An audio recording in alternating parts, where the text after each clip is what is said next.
Hello everyone. The topic for today is consideration. For any contract to be a valid contract, there needs to be a consideration. To put it very simply, consideration is an exchange of one thing for another. However, that needs to be legally sufficient and must be bargained by the receiving party. As per the definition under Section 2D of the Indian Contract Act, consideration is basically an act which is done at the desire of the promisor, an act which is done by the promisee. Now that act has either can be done in the past in the form of an act or abstinence. It can either be done in the present or in the future. For example, if A promises B to sell his car on the promise that B pays him 5 lakhs rupees. In that scenario, that amount 5 lakhs is a part of a consideration of this contract. The essentials, now we will move on to the essentials of consideration. The first being that it must be done at the desire of the promisor. So for any consideration to be a valid consideration, it must be done at the desire of the promisor. If a promisee does something either voluntarily or does something for a third person, that act or abstinence will not be counted as a valid consideration. Now, coming to the second point, that the act or abstinence must be done by either the promisee or any third person. So here there is no requirement of the act or abstinence to be only done by the promisee in this case. This was beautifully laid down in the landmark judgment of Chennaiya versus Ramaiya, where the facts were that a mother gave a piece of property to her daughter on the condition that the daughter will pay some amount to the aunt, that is the sister of the mother.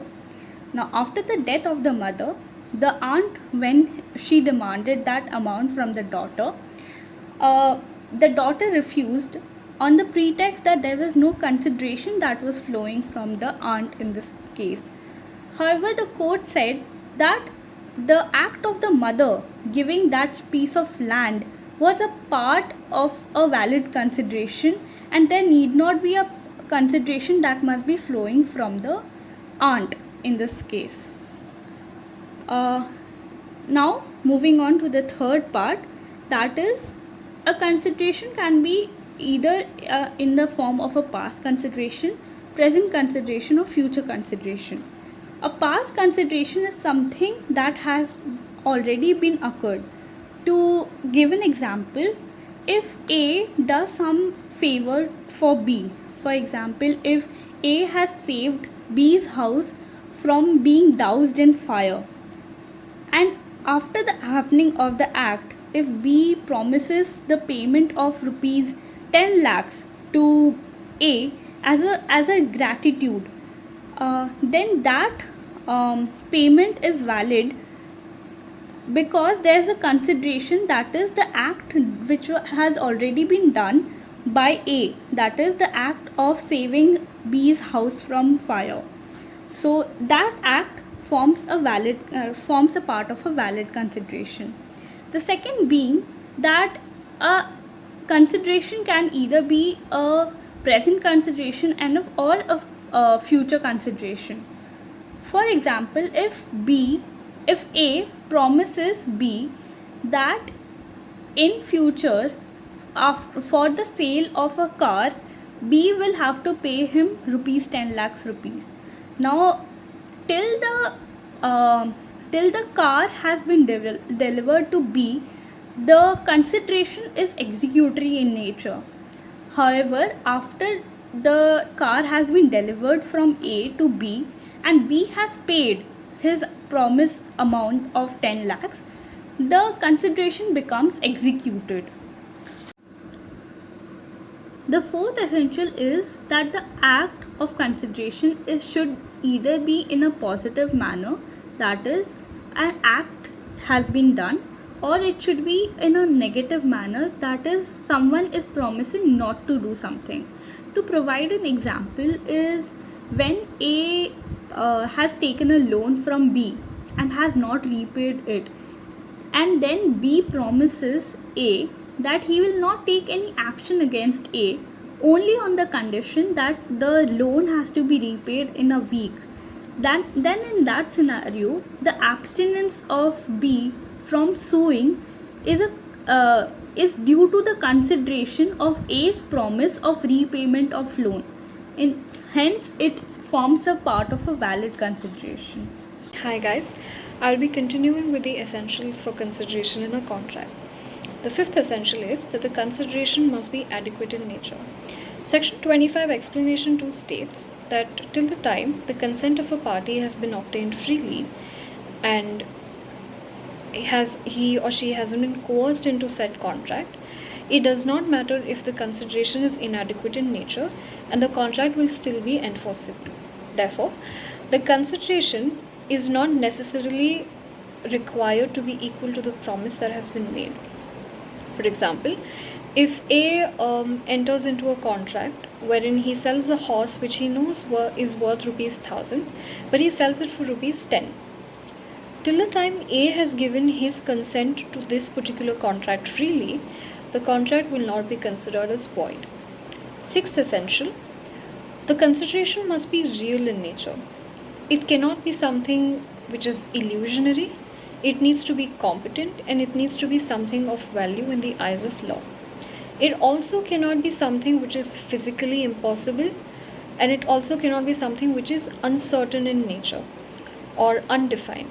I cannot enter into an agreement with a person and say that I shall, for the promise that he goes about with, I will pay him reasonable consideration. Now, because this reasonable consideration is uncertain in nature, this will not be considered as consideration for contract. Seventh essential is consideration cannot be something that a person is bound to do under the law or under a contract. I cannot enter into a contract with a public servant wherein the consideration is that he goes on to perform his public duty, or I cannot enter into a person with in a contract wherein the consideration is he will make sure that he follows the traffic laws. So that is something which he is bound to do by the law. So that will not be considered as consideration for the contract. Eighth essential is that the consideration needs to be lawful in nature and it cannot be something which is against public policy. Now, section 23 lays down situations in which considerations will be considered unlawful in nature and therefore the contract will be voided. The first situation is wherein the consideration is forbidden by law. For example, A and B enter into a contract where the consideration is that B will go and commit murder.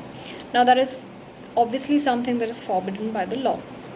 Second, if it's something that defeats the purpose of the law. By this we mean that a consideration may not be outrightly forbidden by the law, but if the contract will be held enforceable, it will defeat the purpose of the law. Thirdly, it cannot be for some fraudulent purposes. Fourthly, it cannot be something which is in regards to injuring a person or a property, obviously.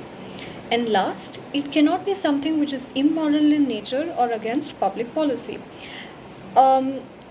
Immoral in nature means will have a subjective meaning at the time that the contract is made, what was considered immoral and what the court considered immoral.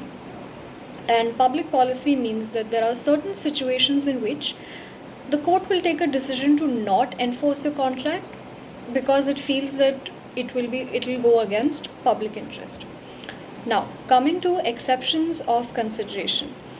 These are laid down under section 25 of the Indian Contract Act. There are three particular situations that serve as exceptions to this particular requirement for a valid contract. Firstly, natural love and affection. When a contract is entered into between people who have a certain kind of relationship, Although it isn't defined what kind of relationship it is, but it becomes a fairly subjective matter for courts to decide upon. Uh, in this situation, the promise needs to be written and it needs to be registered under the law. For example, if A, who is B's father, enters into a contract with B wherein he promises that he will transfer a certain amount of shares to B once he is of a certain age. Now, in this situation, B is not providing any consideration in the contract, but it will still be considered as valid because A is doing so out of fatherly love and affection. The next exception to this is payment for past services. So there are two types of services that are specified under the Act. One is that it is a voluntary service that had been done, or two, it is a particular act that the promisor is legally compellable to do. Um, Now, this promise can be in wholly or in part, and there is a particular case law known as Karamchand versus Basant Kaur, where the promisor offered that once he became a major, he would pay for all the voluntary services he received when he was a minor, and the court held that this was a valid contract. And the last exception is a time barred debt. A promise to pay a time barred debt is enforceable till the time it is expressly promised, first. Second, it is in writing and is signed by the person who has to pay off the debt or an agent who has the power to do so. And keep in mind that this particular section only applies in situations where the enforceability of the debt has been brought about through the Limitation Act and its aid. So only in situation where the debt becomes enforceable under the Limitation Act will this situation be considered as valid. I hope this helps.